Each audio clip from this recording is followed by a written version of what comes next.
Hello hi welcome back guys, my name is Kamlesh Goswami और as per my promise मैं आज आपको फिल्मी बातें बताने वाला हूँ। और फिल्मी बातें स्टार्ट करने से पहले आज 29 अप्रैल है और जो मुझे आज की सबसे दुखद घटना मुझे जो समाचार मिला वो है इरफान खान साहब की की मौत का समाचार, जो मुझे बहुत ही हिला के रख दिया अंदर से, क्योंकि मैं उनका बहुत बड़ा फ़ैन हूँ।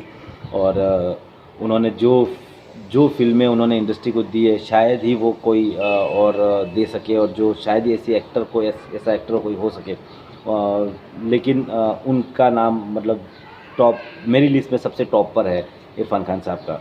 सो यस, मैं भगवान से दुआ करूँगा कि उनको उनको जन्नत और स्वर्ग नसीब हो, और मैं उनके लिए मतलब ओम शांति ही शांति शांति।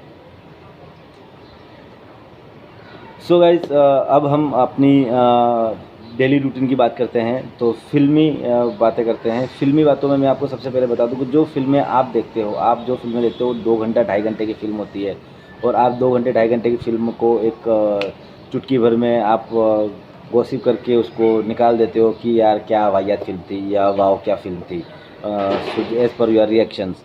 बट उसके पीछे जो एफ़र्ट लगता है, जो मेहनत लगती है, जो मैन पावर लगता है, जो पैसा लगता है, वो सब अपने आप में बहुत बड़ा होता है। भले ही वो फ़िल्म छोटी हो या फिर मतलब बड़े बजट की हो, चाहे वो किसी किसी न्यू कवर की हो या फिर सलमान खान साहब की हो। सो फ़र्क यही होता है कि वो स्टार कास्ट है और ये अननोन आर्टिस्ट है। बस बाकी प्रोसेस सबका सेम होता है। उनका पोस्ट कहीं बड़ी जगह पे होता है, उनके डीओपी ज़्यादा पैसे लेते हैं, उनके बड़े इक्विपमेंट्स होते हैं, इनके पास लिमिटेड सोर्सेज होते हैं, लेकिन तरीका दोनों का सेम ही है शूटिंग होने का। सो मैं आज आपको ये बताऊंगा कि फ़िल्म बनाने के तरीके क्या हैं, स्टेप बाय स्टेप क्या होता है, और उसके बाद मैं हर एक स्टेप के ऊपर एक एक वीडियो बनाऊंगा। सो मतलब जो पूरा महीना भर चलेगा। सो आज मैं आपको जो बताने वाला हूँ वो है प्रोसेसिंग, फ़िल्म बनाने का स्टेप बाय स्टेप प्रोसेस क्या है। तो आप पूरा वीडियो देखते रहें। अगर आप चैनल पर नए हैं तो प्लीज़ सब्सक्राइब करें, और अगर आप चैनल में मेरे सब्सक्राइबर हैं ऑलरेडी तो कृपया शेयर करें, लाइक करें, कमेंट ज़रूर करें, और बेल आइकन का जो घंटी वाला बटन है वो दबा दें, ताकि मतलब मैं जिस तरह के वीडियो बनाता हूँ, जैसे आपको आपके लायक वीडियो हो तो आपको नोटिफिकेशन आए और आपको मिले। मुझे भी सब लोग यही बोलते हैं। सो मैं स्टार्ट करता हूँ फ़िल्मी ज्ञान से, कि फ़िल्म बनाने का तरीका क्या है, व्हाट इज़ एन ऑर्डर, कि मतलब पहले क्या होता है ये, उसके बाद स्टेप बाय स्टेप क्या होता है, और एंड में फ़िल्म कैसे बन के रेडी होती है। आप सिनेमा पे देख सकते हो, आप 35mm में देखते हो तो वो क्या होता है। सो उसके बारे में मैं आपको बताता हूँ। सो फ़िल्म बनाने के लिए सबसे पहले जो ज़रूरी चीज़ होती है वो एक कहानी। अब कहानी में अलग अलग जॉनर्स होते हैं। कोई कॉमेडी होती है, कोई डार्क कॉमेडी होती है, कोई थ्रिलर होती है, कोई सस्पेंस होती है, कोई एक्शन होती है। कोई मीनिंगफुल मैसेजिंग फ़िल्म होती है जिसमें में आपको सोशल मैसेज मिलता है। ये कहानी बहुत इम्पोर्टेंट कैरेक्टर होती है फ़िल्म में, जो कहानी की वजह से ही फ़िल्म चलती है। बहुत सारी फ़िल्में आप देखोगे एक्टर्स नहीं होते हैं, लेकिन वो कहानी अपने आप में बहुत कुछ कह जाती है। एग्ज़ाम्पल पिपली लाइव। सो पिपली लाइव मेरे ज़हन में आ गया तो मैंने बता दिया, लेकिन उस तरह की बहुत सारी फ़िल्में हैं जिनमें एक्टर्स मैटर नहीं करते हैं, कहानी मैटर करती है। और लेकिन कहानी के साथ साथ बाकी चीज़ें भी ज़रूरी है। तो सबसे पहले ज़रूरत होती है कहानी। अब कहानी के बारे में आपको अलग से एक वीडियो बताऊंगा कि मतलब कहानी किस तरह से बनती है और क्या होता है। उसके अलावा मैंने नोट डाउन कर रखा है ताकि मतलब मैं कोई भूल ना जाऊं और आपको सही से बता पाऊँ। कहानी के बाद में होता है डायरेक्टर, जो उस कहानी को सही से स्क्रीन पर ला सके। सो कहानी के बाद में होता है डायरेक्टर, जो उस कहानी को उस हिसाब से जो लिखा है जैसा एज़ इट इज़ उसको स्क्रीन पे लाए और आपकी आंखों के सामने लाए। और उसके बाद में होता है इन दोनों को जब कंबाइन हो जाते हैं, डायरेक्टर और राइटर, और स्क्रिप्ट फाइनल हो जाती है, तो उनको एक चाहिए प्रोड्यूसर वो इंसान होता है जो पैसे लगाता है, जिसके जो इन्वेस्ट करता है, और जिसमें प्रॉफिट में भी उसी का हाथ टेक होता है सबसे ज़्यादा। अनलेस कि बहुत बड़ा डायरेक्टर है तो और वो उसको मतलब उसका कोलैबोरेशन है तो दैट इज़ सेपरेट, मैं उसके लिए अलग से वीडियो बनाऊंगा, आपके बताऊंगा। So director, writer, director, producer के बाद में वहाँ पर एक और बंदे की एंट्री होती है, वो होता है एग्जीक्यूटिव प्रोड्यूसर। एग्जीक्यूटिव प्रोड्यूसर और लाइन प्रोड्यूसर, ये बड़ी फिल्मों में दोनों होते हैं, छोटी फिल्मों में दोनों में से कोई एक होता है, क्योंकि दोनों को अफोर्ड नहीं कर पाते। जब लाइन प्रोड्यूसर और एग्जीक्यूटिव प्रोड्यूसर दोनों में से कोई एक, ये 4 लोगों की टीम जब हो जाती है, उसके बाद में फाइनल होते हैं लीड एक्टर्स। जब लीड एक्टर्स डायरेक्टर की कैपेबिलिटी के हिसाब से लेके आते हैं और स्क्रिप्ट की डिमांड के हिसाब से ऑब्वियसली, और ऑब्वियसली डायरेक्टर प्रोड्यूसर का भी मतलब पॉकेट देखा जाता है कि उस पर कितना पैसा उसको अफोर्ड कर सकते हैं, कितना पैसा दे सकते हैं, उस हिसाब से ये चीज़ें ऐड होती हैं। उसके बाद में एक और बंदा, इंपॉर्टेंट बंदा जो ऐड होता है, वो होता है कास्टिंग डायरेक्टर।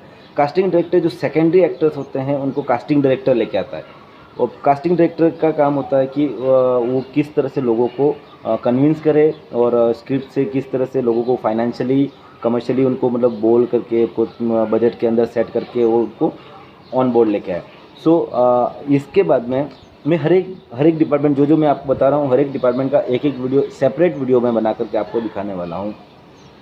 कास्टिंग डायरेक्टर के बाद में फाइनल होता है म्यूज़िक डायरेक्टर।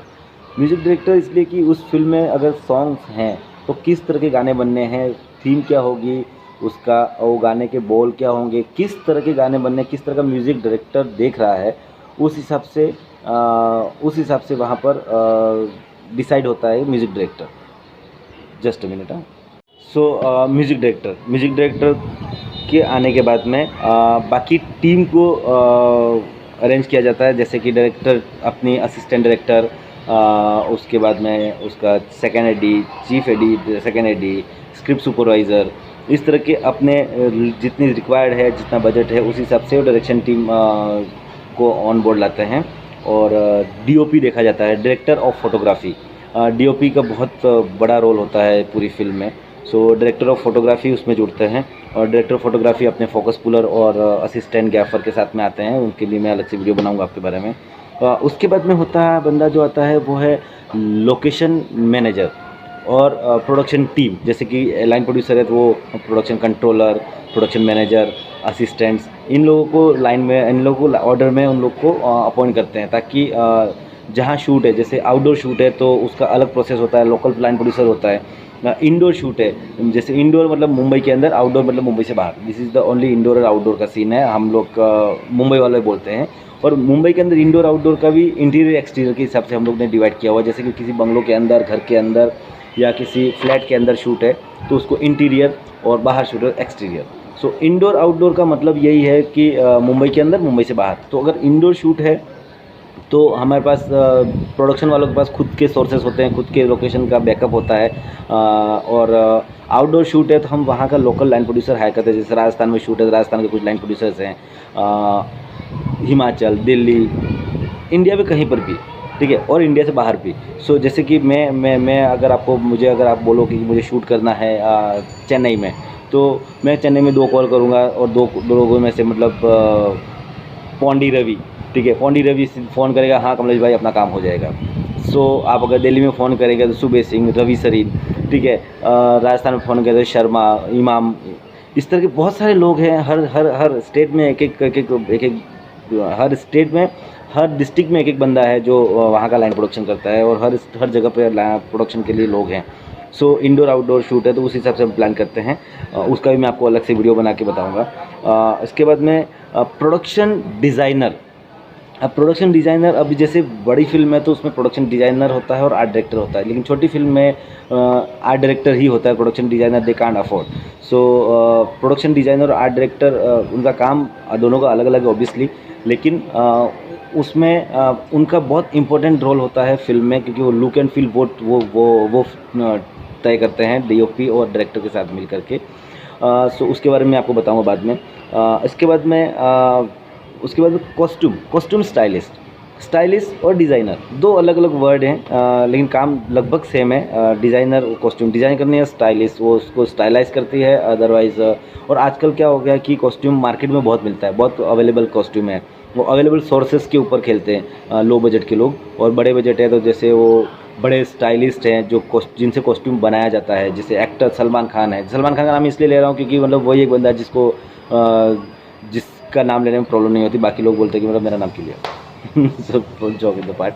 लेकिन लोग हैं कि उनको फैब्रिक पसंद नहीं होता, उनको कपड़ा पसंद नहीं होता, उनको लगता है कि ये कपड़ा अच्छा नहीं है, ये चेंज होना चाहिए, तो वो उस हिसाब से स्टाइलिश होते हैं, वो स्टाइलिश उनके लिए स्टाइलाइज करते हैं कपड़े। और बाकी मार्केट से लेकर के हम लोग लो बजट फिल्मों में उन आर्टिस्ट को पहनाते हैं। और तो स्टाइलिश का भी बहुत इंपॉर्टेंट रोल है। स्टाइलिश की अपनी टीम होती है, ड्रेसमैन होता है, उसका टेलर होता है, उसके असिस्टेंट्स होते हैं, उसके ज्वेलरी, ये वो सब, वो सारी, उसके बारे में आपको एक स्टोरी बताऊंगा उनका क्या सीन है। उसके बाद में होता है मेकअप डिपार्टमेंट, बहुत ही इम्पोर्टेंट रोल होता है मेकअप डिपार्टमेंट का भी। सो मेकअप क्या होता है कि आपको फील देते हैं, कैरेक्टर का फील, जैसे पूरे सेट का फील प्रोडक्शन डिज़ाइनर देता है, ठीक है। लुक का फील आपको कॉस्ट्यूम एंड जो कैरेक्टर को जो स्टेब्लिश करते हैं वो मेकअप डिपार्टमेंट करता है। जैसे कि किसी को मुस्ताक लगानी है, किसी को विग देनी है, किसी को हेयर स्टाइल अलग से है जो रिवील नहीं करना है, जैसे कि चंद्रशेखर आज़ाद, ठीक है, जिस तरह से वो कैरेक्टर थे पा में बच्चन साहब का कैरेक्टर, उस तरह के कैरेक्टर्स को वो मेकअप के थ्रू ही उनको प्रॉपर दिखाया जाता है और वो कंटिन्यूटी मेंटेन होती है एंड ऑफ द डे। जब तक ये सारी चीज़ें सब लोग ऑन बोर्ड होते हैं तब तक director, production designer, stylist, assistant director, ठीक है, ये सभी लोग and production, obviously production entire team, और ये सब मिल करके एक फाइनल शेड्यूल तैयार करते हैं कि हमें अभी शूट पे जाने की तैयारी करते हैं। सिमिल्टेनियसली सारे डिपार्टमेंट अपने अपने काम करते रहते होते हैं। जैसे कास्टिंग वाला अपना काम करता है, कॉस्ट्यूम वाले अपने सोर्सेज और को सोर्सिंग स्टार्ट करते हैं, बनाना स्टार्ट करते हैं, आर्ट वाले अपना रेफरेंसिंग निकाल के उनको बताते हैं कि हम इस तरह का लुक देंगे, इस तरह से काम करेंगे। डीओपी फ्रेमिंग डायरेक्टर के साथ बैठ के फ्रेमिंग सेट करता है कि हम इस तरह की फ्रेम लेंगे, ये यहाँ लेंगे, ये इस लेंगे। तो ये सब काम इसको कहते हैं, इस पूरे प्रोसेस को कहते हैं प्री प्रोडक्शन प्रोसेस में ये सारी चीज़ें होती हैं। और उसके बाद में होता है लुक टेस्ट के दिन में सभी एक्टर्स आते हैं, कॉस्ट्यूम होता है, वहाँ पर एक्टर्स होते हैं, डायरेक्टर होता है और मेकअप, ऑब्वियसली ये सभी लोग होकर के एक्टर्स का लुक टेस्ट करते हैं। लुक टेस्ट में ये सब कुछ डिसाइड होता है कि हाँ ये सही है और इसको थोड़े चेंजेस करो, इसमें कुछ ऐड करो, इसमें कुछ माइनस करो, वो सारी चीज़ तभी होती है जब ये लुक टेस्ट हो रहा होता है। इसका मतलब ये है कि आप अगले कुछ दिनों में आप फ्लोर पे जा रहे हो, शूट पे जा रहे हो, तो उसी समय आपकी फाइनल रेकी भी होती है। लुक टेस्ट के पहले या लुक टेस्ट के बाद डिपेंड करता है कि आप सिचुएशन कैसी है, एक्टर्स की डेट बहुत मैटर करती है। आप फाइनल रेकी करते हो, फाइनल रेकी में आप सब डिसाइड करते हो कि इस जगह पे हमारा ये सीन होगा, ये लोकेशन इस तरह। फाइनल रेकी पे सारे लोकेशन लॉक होते हैं, एडवांस जाता है लोकेशंस को ब्लॉक किया जाता है। अगर वहाँ पे किसी तरह का सेट कंस्ट्रक्शन या फिर प्री प्रोडक्शन या आर्ट डिपार्टमेंट से रिलेटेड कुछ भी काम होना होता है तो उसी दौरान वो काम होता है। लुक टेस्ट हो गया, उसके बाद में इक्विपमेंट्स। अब इक्विपमेंट्स लॉक करने का टाइम होता है। जैसे आपने बताया कि प्री प्रोडक्शन में डीओपी और बाकी डिपार्टमेंट्स अपना काम कर रहे होते हैं, तो उसी समय पता चलता है, हमें आइडिया आता है जब फाइनल रेकी हो जाती है कि हमें कितनी लाइट्स लगने वाली हैं, कौन रोस्टम लगने वाला है, कैमरा कौन सा यूज़ करने वाले हैं, कौन से टेम्परेचर पे शूट करने वाले हैं, कितने कैमरा सेटअप हैं, स्पेशल इक्विपमेंट जैसे कि जिमी जी, पैंथर, डॉली, इस तरह से कुछ स्पेशल इक्विपमेंट लगने वाला है। या फिर हमारे पास हमें कुछ रिग लगने वाली है, कार के शॉट्स है तो रिग लगती है। रिग भी 2-3 तरह की होती है, वो भी मैं आपको दूसरे इक्विपमेंट का जो वीडियो बनाऊंगा उसमें बताऊंगा मैं। ये फाइनल होता है। और जब ये सब कर रहे होते हैं तब हमें अगर फिल्म में गाने हैं और तो हमें कोरियोग्राफर मस्ट है। कोरियोग्राफर के बहुत सारे कोरियोग्राफर से मिला जाता है, कोरियोग्राफर का अपना उनको बीट दी जाती है और वो उस कोरियोग्राफर हमें रेफरेंस के साथ में बताते हैं, तो कोरियोग्राफर भी उसी समय लॉक होता है।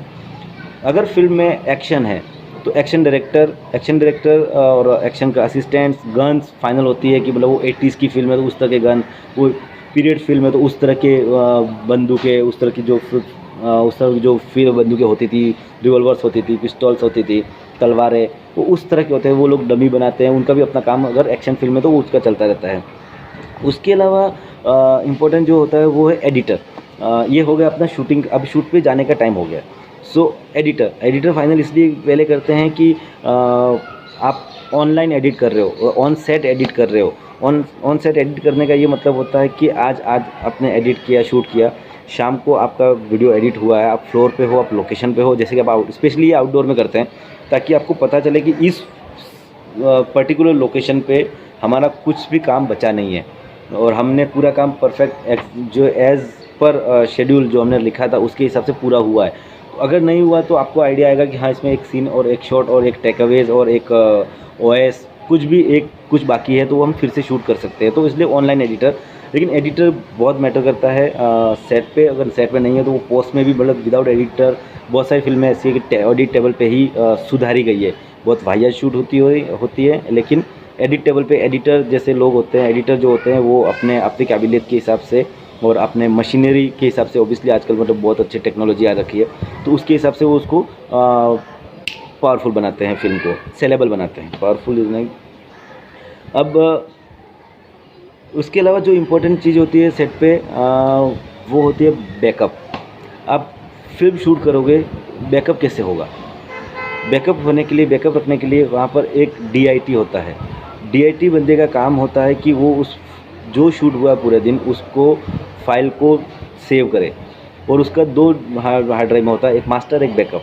और आजकल डिजिटल का टाइम ज़माना है, तो क्या होता है कभी कभी फाइल्स करप्ट हो जाती है, हार्ड ड्राइव करप्ट हो जाती हैं, डिलीट हो जाता है चीज़ें, लेकिन उसको संभाल के रखने का काम DIT का काम होता है। मैं DIT के बारे में भी एक वीडियो, सेपरेट वीडियो बनाऊंगा। सो अब टाइम आ गया एक्शन का। एक्शन मतलब एक्शन मतलब फुल फ्लेजेड युद्ध पे जाना। और एक्शन में ऐसा होता है कि शिफ्ट 12 घंटे की शिफ्ट होती है। सो नॉर्मली मुंबई में क्या होता है, 7 की शिफ्ट होती है, 9 की शिफ्ट होती है, 2 की शिफ्ट होती है। Okay, so 7 to 7, 9 to 9, 2 to 2। तो डे और नाइट का सीन करना है तो 2 to 2, अदरवाइज शाम के 7 की शाम ये 7 PM to 7 AM night shoot हो तो। सो उस तरह से शूट होते हैं। आउटडोर में ऐसा कुछ नहीं होता। आउटडोर में 12 घंटे लोगों से काम कर लेना होता है। 24 घंटे लोग आपके साथ हैं, लेकिन आपको 12 घंटे काम करवाना है। 12 घंटे का पैसा देते हैं।